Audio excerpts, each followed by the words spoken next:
4 missiles ont touché une base militaire américaine située sur le champ gazier de Koniko, dans l'est de la Syrie.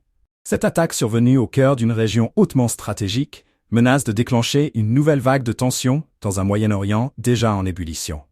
Mais ce qui est encore plus préoccupant, c'est la réponse immédiate des forces américaines. L'escalade est palpable. Et ce nouvel affrontement pourrait bien marquer un tournant décisif dans l'équilibre fragile de la région. Restez avec nous, car vous allez découvrir pourquoi cette attaque pourrait être un prélude à des événements encore plus graves. Vous ne voudrez rien manquer de nos prochains rapports sur ces développements brûlants, alors abonnez-vous dès maintenant pour rester informé. Question du jour, selon vous, où va mener cette escalade des tensions au Moyen-Orient? L'attaque du 22 octobre a frappé en plein cœur la base militaire américaine située à Koniko, dans la province de Deir ez-Zor, un site essentiel non seulement pour ses opérations militaires, mais aussi pour son positionnement stratégique sur le champ gazier. D'après les rapports de la chaîne Al-Mayadeen, 6 missiles ont été tirés au total. Leur cible, un radar militaire installé sur le territoire de la base.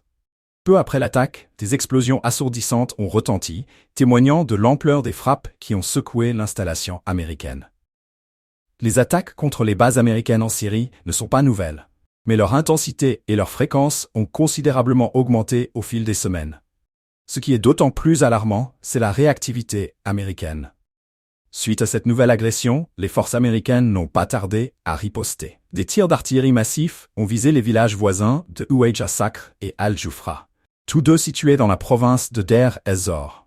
Une réplique brutale qui s'inscrit dans un contexte de montée des tensions dans toute la région, amplifiée par le conflit israélo-palestinien en cours.